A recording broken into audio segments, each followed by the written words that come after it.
We'll continue with Etowah County Football Media Day for 2020, and Coach Gene Hill, the Sardis Lions coach, beginning year number 9 at Sardis, I think. 10. Number 10. Year number 10 at Sardis. Would you introduce the 2 young men you brought with us this morning and give us an outlook on the 2020 Lions? Okay, to my right is player number 7, Peyton Weirwine. He was a starting safety for us last year, receiver. Probably be in both those roles again this year. To my left, Jackson Burns started at left tackle for us. Both of these kids are senior leaders for us, great super kids. I'd like to interject a story about both these guys. The one to my right, Weirwine, he's a 3-sport player. You don't see much of that anymore. Good baseball player, good basketball player, and a good football player. Last year was his first year to come out. Didn't play football in some of the younger grades. Wound up being one of our better players, and we're anticipating that again this year. Jackson to my left started at Y for us played Y for us last year. Was backup Y behind a kid that we got at South Alabama now. And we was a little thin in offensive line, so we asked him to move down to the tackle position. He was willing to do that. Wound up started all ball games at our left tackle position, done a really good job for us, and we expect him to be a leader for us on the offensive line again this year. So really proud of both these guys. They're true epitome of what a teammate is and a team player is, and proud to have both of them with us today.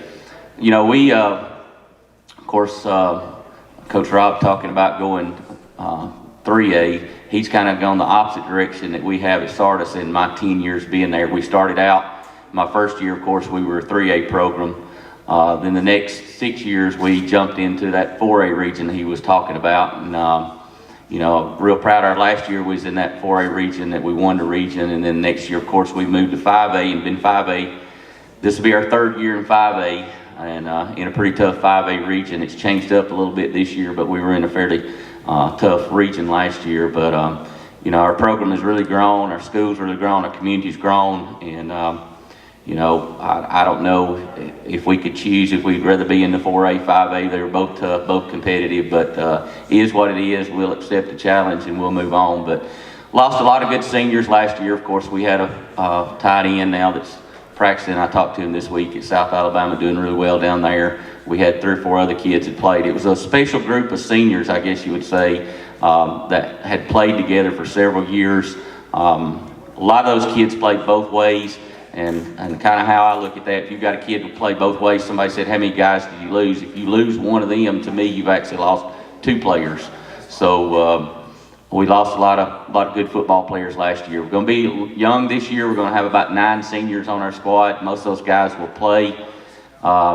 We picked up a couple of kids that were starters as 10th graders that for some reason didn't play their junior year that are back out there now, so we can kind of count them starters. But we're going to return about 4 starters on offense, 2 offensive linemen, and a couple of receivers. Defense is about the same thing. We got 2 guys in the secondary back and 2 pretty good outside linebackers back. So we got a lot of holes to fill. Got a lot of good young kids. You know, we're trying to coach them up, and we're going to try to play as many kids as we can. We're right now in practice trying to platoon a little bit, simply to build some depth. Not saying that we're not going to play some guys both ways. I'm sure we will.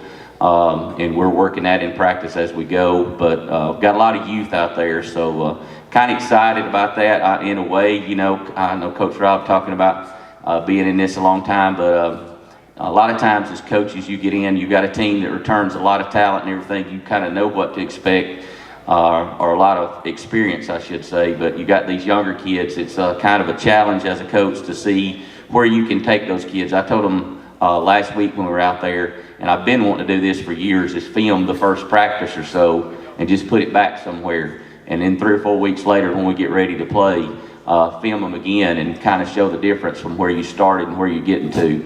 So, you know, we can see improvement with these young guys every day. They're giving great effort. We've had a good summer program, what we could do. We asked them to come in usually 2 days a week in the summer. Of this year, simply because we were behind, we asked them to come 3 days a week, and we've had really good participation. I think that's the biggest difference with me. We can make up, missing spring training is not a real big factor with me, but we can make up that time a little bit. But the biggest thing for us, I think somebody said, how does it affect teams? I think veteran teams, it doesn't affect them that much, but you got a young team. The biggest thing to me that they miss is that time in the weight room, especially when we got out in March, because those last 3 months of school, we really hammered the weight room and in spring training. So that's something you can't make up. Maybe you can make up practice time and schemes and that kind of stuff, but to me, it's hard to make up missing a workout. So we're kind of like everybody else playing catch up there, and kids really worked hard, and we're excited about where we're at right now.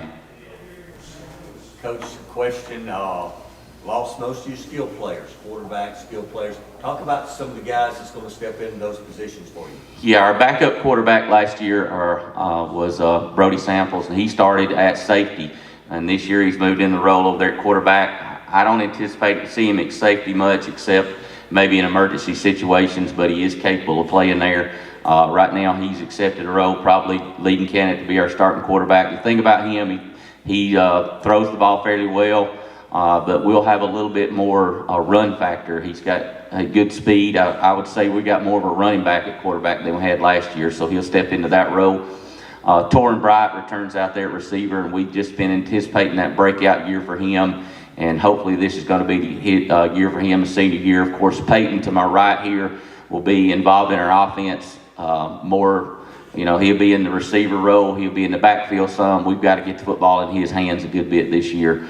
So that'd be 2 or 3 or 4 of our leading candidates. Avery Carroll ran the ball some for us last year. Played in most JV games, but in some of the varsity games he got in and ran it. He'll be the leading candidate there to carry the ball out of the backfield a good bit for us. So why we've got a kid, Carson Grant, that was a backup quarterback for us, that came out. In the few days he's practiced has looked really good, and so the rest of it's going to be by committee. Jackson's brother over here, Garrett, be a 10th grader, big long kid. We'll play him at receiver a good bit. So we got some young talent there. We just got to get them in the right spots and get the football to those guys. Is Jackson the only returning starter on the line you're ready to play? Garrett Howington started it at left guard some. Him and Garrett were the two on the left side that started for us too. He's a senior. You have to get a couple more guys to step up. Oh yeah. We're right now, the way we're platooning, we've got 7 guys that we're actually rotating. Very good possibility we could see 2 ninth graders start on our O-line, and I know a lot of people shy away from that, but several years ago you may remember the group that had Braden Lacey and Coffee in that group. I mentioned some of those names. Anthony Coffee. Both those guys started as ninth graders, and of course we had a ninth grade quarterback in Logan Gaskin. I think we actually started 5 ninth graders that year. They took their lumps a little bit, very competitive, but as seniors, they were the group that won that 4A, pretty tough 4A region. So, they're capable of doing it. Hey, Coach, talk about your staff a little bit. I know you lose a tremendous football coach, and you're unbelievably proud, I know. Yeah, it's. Since we've been there, we've lost several good assistants, and a lot of people can look at that 2 ways. And I started thinking maybe it's me, that they don't work for me or whatever, but hopefully that's not the case. But I think when you get good assistants and people hear they're good workers, they're good help, that kind of stuff, and people are going to target them for head coaches. And most of the guys have left. It's been an upward thing for them. It's not been a lateral move for them. So we got, I just talked to Coach Matt Harris here, just left, just took the Gaston job, has been an assistant for us and kind of moved through the ranks. He just coached our O-line for a few years. Then we moved into offensive coordinator last year, and he did a great job, and now has got an opportunity to be a head coach, which, we're proud for him. Think he'll do a good job down there. And of course, we've got Bubba Jennings that was with us a couple of years, and he's moved on. Took the head coach at Douglas, and then of course we had Dusty Darnell who was with us, and he's now the head coach at Crossville. So we're proud for those guys to get an opportunity to move up, and it's just kind of like losing players. When you lose those guys, you got to get more guys in. You get guys that fit what you do, and we feel good about the guys we've got right now. We've got what I would term a young staff. Of course, Clay Wright's still with us. He's been there longer than I have, and Coach Ty Harris with us at Coach D-Line. He's been with me a long time. We brought back Bron P. that played for us years ago. He's going into coaching right now. He's going to school. He's going to help us with our secondary. We hired Derek Snell to coach our offensive line. He helped us last year as a volunteer coach, and we hired him in a full-time position. And then Corey Franklin's been with us several years. He's going to coach our quarterbacks and running backs. And of course, Tori Ellitt's been with us. He coached our junior high. We gave him an opportunity to move up, and he's working with our running backs. So it's kind of a young staff, but they got a lot of excitement there, and I think they're going to do a good job for us. To the guys, both seniors, right? So last Wednesday or Thursday, the state, you probably heard me ask this question to the other guys. The state said, we're going ahead with football. What did that mean to you guys for your senior year, both of you? That made me very excited. I was a little worried about it, but whenever I found that out, it got me pumped up, ready to play.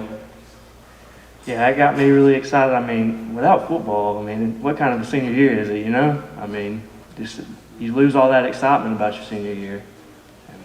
Well, Coach said, I think there's only like 9 of you, lost a big senior class last year. I'm sure your seniors have come together as leaders. Talk about the expectations for the season for the team. I believe that I have high expectations. I think we're going to do a lot better than some people may think. I think that we look a lot better than people may think, and we'll do good this year.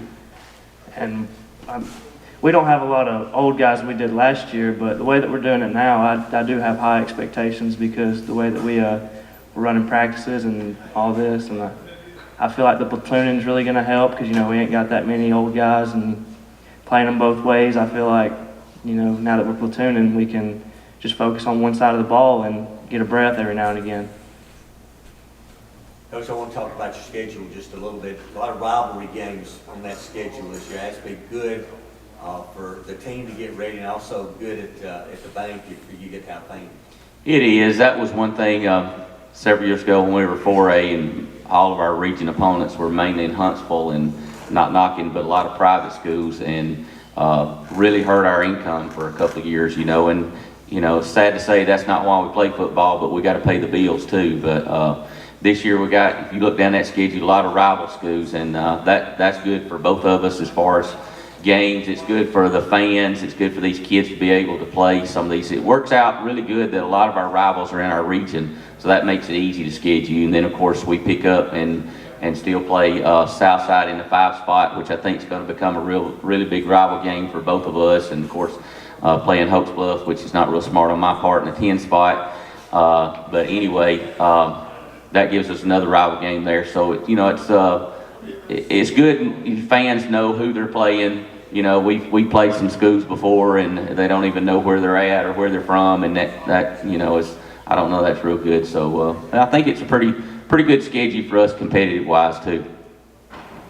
Any other questions for Coach? For you guys, just what's it like when you look down the schedule, like Coach said, especially in region play lately? There's been a lot of teams kind of far off, but there are a lot of teams close by, probably a lot of guys on those teams. Does that make it a little more exciting this season? I think it does. I think it makes it a little bit more exciting that we get to travel more and, kind of go down the road a little bit and see what's out there. Yeah, I agree with what he said. It's fun getting to play people you don't see all the time, getting to have new experiences. Yeah, to the players, I know you guys are known for being a physical football team. That's what your coach does. So how excited are y'all to finally get the pads on and go to work? I'm very excited. Me too. It's been a little too long. Coach, I asked Coach Rob, because you've been around kids as a coach, 25, 30 years you've been doing it. What did you do in the interim between April and March when they shut it down till you could start back in practice as first day at the weight room? Well, as a lot of people said, you caught up on a lot of projects around the house that hadn't been done in years. Coaching, a lot of times you don't have time for that, but I just, one of the things I told the kid, it made me reflect on this game a lot and why we play the game. Most of the time the last couple of years when I call the kids up pregame or whatever, I tell them, I say, remember why we play the game. And we play the game because it's fun. And, these kids don't get paid, that kind of stuff, and that's the whole reason why they play. And, I kind of reflected on that, what makes the game fun for me. and kind of, I guess, kind of rededicated myself to the game a little bit, to the weight room and those kinds of things. And so, you know, that's what we're out here for. So the bottom line, yeah, we want to win games. We know that's what it's all about. But in the end, the whole thing is the experience and having fun playing the game. Hopefully, these kids are going to be able to do that. All right, Coach, thanks a lot to you and the guys, and good luck to Sardis this year. Thank you. Appreciate Thank you for coming. having us, guys.